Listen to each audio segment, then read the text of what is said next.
दोस्तों, wings of motivational channel पर आपका स्वागत है। एक व्यक्ति ने व्यापार में उन्नति की और लंदन में जमीन खरीद उस पर आलीशान घर बनाया।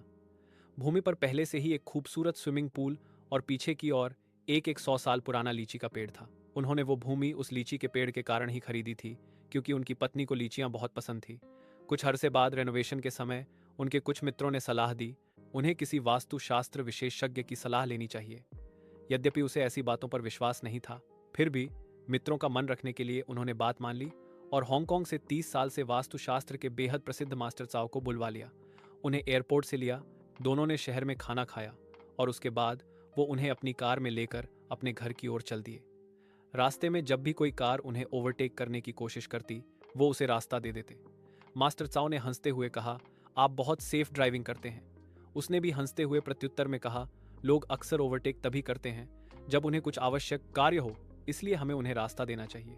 घर के पास पहुंचते पहुंचते सड़क थोड़ी संकरी हो गई और उसने कार थोड़ी और धीरे कर ली। तभी अचानक एक हंसता हुआ बच्चा गली से निकला और तेजी से भागते हुए उनकी कार के आगे से सड़क पार कर गया। वो उसी गति से चलते हुए उस गली की ओर देखते रहे जैसे किसी का इंतजार कर रहे हों। तभी अचानक उसी गली से एक और बच्चा भागते हुए उनकी कार के आगे से निकल गया, शायद पहले बच्चे का पीछा करते हुए। मास्टर चाओ ने हैरान होते हुए पूछा, आपको कैसे पता कि कोई दूसरा बच्चा भी भागते हुए निकलेगा? उसने बड़े सहज भाव से कहा, बच्चे अक्सर एक दूसरे के पीछे भाग रहे होते हैं और इस बात पर विश्वास करना संभव ही नहीं कि कोई बच्चा बिना किसी साथी के ऐसी चुहल और भाग दौड़ कर रहा हो। मास्टर चाओ इस बात पर बहुत जोर से हंसे और बोले कि आप निस्संदेह बहुत सुलझे हुए व्यक्ति हैं। घर के बाहर पहुंचकर दोनों कार से उतरे। तभी अचानक घर के पीछे की ओर से 7-8 पक्षी बहुत तेजी से उड़ते नजर आए।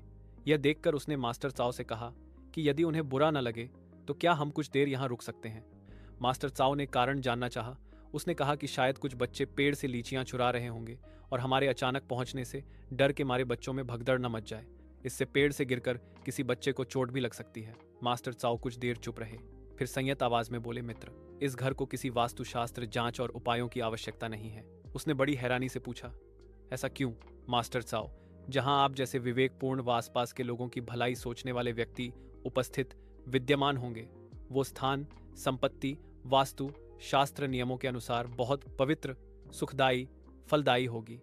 जब हमारा मन व मस्तिष्क दूसरों की खुशी व शांति को प्राथमिकता देने लगे तो इससे दूसरों को ही नहीं, स्वयं हमें भी मानसिक लाभ, शांति, प्रसन्नता मिलती है। जब कोई व्यक्ति सदा स्वयं से पहले दूसरों का भला सोचने लगे तो अनजाने में ही उसे संतत्व प्राप्त हो जाता है, जिसके कारण दूसरों का भला हो रहा होता है वह उसे ज्ञानबोध मिल जाता है। भले ही हम प्रण न करें, परंतु कोशिश अवश्य करें कि हम में भी ऐसे कुछ गुण विकसित हो जाएं कि हमारे घर को फंग शुए अथवा वास्तु जैसे किसी जंत्र मंत्र की आवश्यकता ही न रहे।